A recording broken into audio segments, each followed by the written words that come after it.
Hello. I'd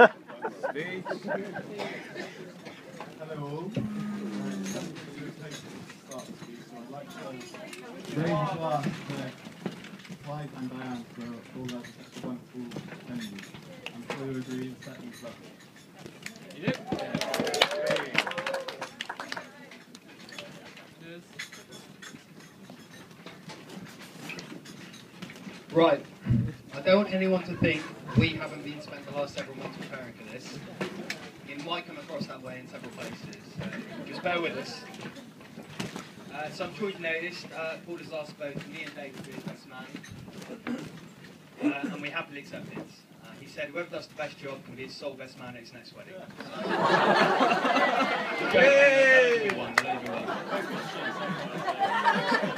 Any days. Now, as best man, we're supposed to sing Paul's praises. We're supposed to sing Paul's praises. Neither of us can sing, and we're not going to lie, so here we go. I've known Paul for 24 years. It's hard to believe we're the same age, seeing as I look 38 and he looks 18. But we are, honestly. Me and Paul spent a lot of time together as kids. Growing up, we were highly competitive. Whether we were running around his dad's snooker's table, as he wouldn't actually let us use it, going head-to-head on Age of Empires, playing tennis and football for hours on end, or seeing who could swim the furthest underwater. Now we're older and we've matured and mellowed. Now we just usually see who can drink the most. I have many fond memories. One summer, must have been about 12, 13, I came back from France with some of those bangs and rockets they're prepared to sell to anyone over the age of 13. The wildlife didn't have a good summer that year. We proceeded to spend the whole summer blowing things up, setting fire to things, shooting at things. I still have an image in my head of setting off a rocket. It went straight towards Paul's head, but it missed, and he's here now. Thanks for that. Anyway, Paul's always there for me growing up. After school, weekends and holidays, I broke my collarbone one May and I was housebound for a couple of weeks, bored out of my mind. But he used to come around every day after school. I had a pea shooter and he had a spud gun. We'd spend times on the balcony, I'd be shooting at him, he'd be shooting at me. Until he broke my dad's favourite rose bush. Or he got dark. He got sent home all the time. Paul was always there for me. He used to get me in quite a lot of trouble as well growing up. I got grounded for a week once because he pushed me in the pond 3 times. I ruined 3 pairs of socks and my mum wasn't happy. Suffice to say, Paul got sent home again. It wasn't far, but we lived just like down the road, so it wasn't far to go. We still have banter about that.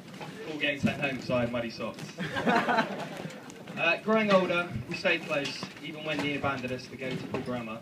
But we were reunited at sixth form when he decided to grow dreadlocks, very much encouraged by his parents. We listened to some pretty crazy music in those days. Paul paid for my dinner last night, which was a shock. Never happened, literally. Specifically requested me tonight that I not talk about his ex-girlfriends and partners. So that's all the 5 seconds of the speech. There was one, and she's now a lesbian. I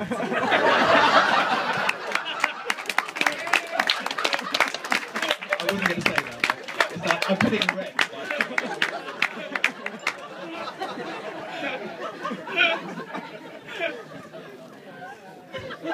That's not true. She was a lesbian anyway. Paul just didn't realise.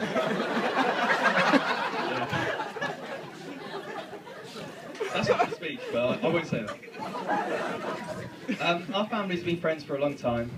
We have celebrated many birthdays and happy events together. I know I feel very comfortable when in the company of Helen and David. And Paul clearly is very attached to my parents as well, particularly my mother. Only a few weeks ago, while at our friend Ben Taylor Brown's wedding, over there, he sent a very nice text to my mum, which she was absolutely delighted to receive. I'd like to read out the text now. It's very pleasant. I'm sure he meant it in the best. No, I've lost it. I've whet your appetite now, so if anyone wants to see it later, come up and see me. I'll read it out to you. It's worth listening to. I'd now like to hand you over to my assistant Dave, who's going to take it from here for a little bit. Hello everyone. People who know me will be aware I'm not much of a public speaker. I'm going to keep my part in this short and sweet. As Ben mentioned, we have both known Paul for almost all of our lives. And I feel privileged and lucky to count him as his friend, let alone selected for best man duties. For as long as I remember, he has enriched my life with his cheeky sense of humour and propensity to wind people up. And I often reminisce about things he has said to strangers or pranks he has played on people, from calls to dads to team members of the football team he played for, pretending to be recruiting from the English School of Excellence. Or the customary jokes he'll play on strangers asking for directions. In fact, at football on Monday, he managed to convince our friend Adam over there that he was adopting Scarlett's surname, Pimpernel.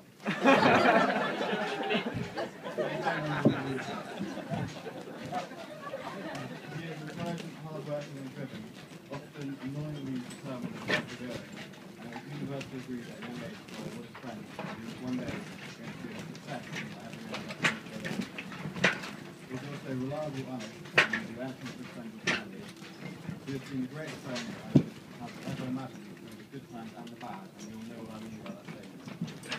Through Paul, I've also been lucky enough to become friends with Scarlett, who is an amazing person, who makes a perfect couple, and will make them incredibly happy for the rest of their lives.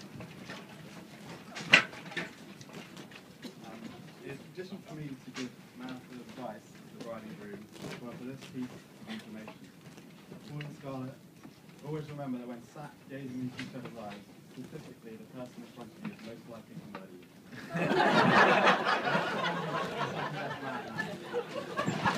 Technically we could, so that doesn't make any sense. That was enough.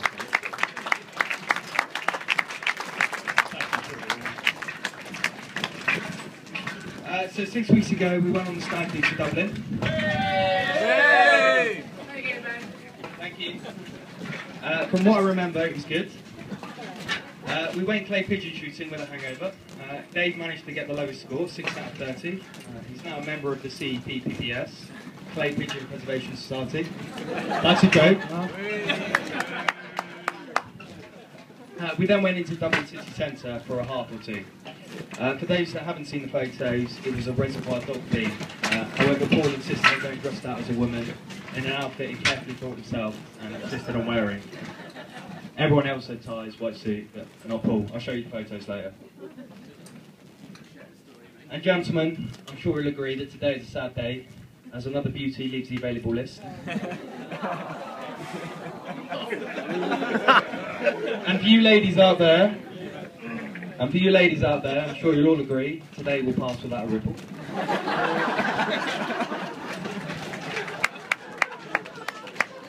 Paul and Scarlett bought a house together last year, which has meant a lot of painting, planning and general DIY.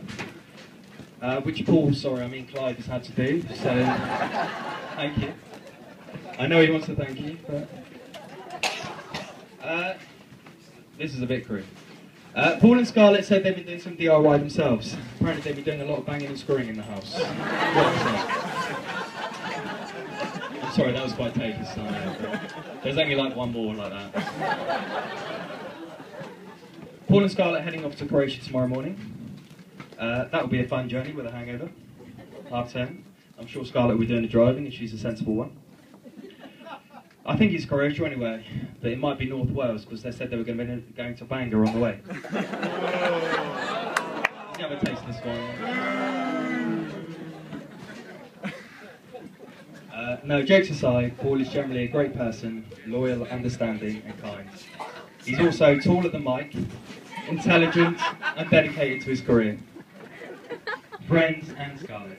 I'd like to say how lucky he is to have found and kept Scarlett these last 10 years, and it's been an honour to have her as a friend as well.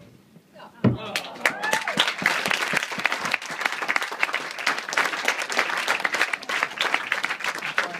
and Ben would like to make a toast to Paul and Scarlett. I know that they will continue to make each other very happy for a very long time.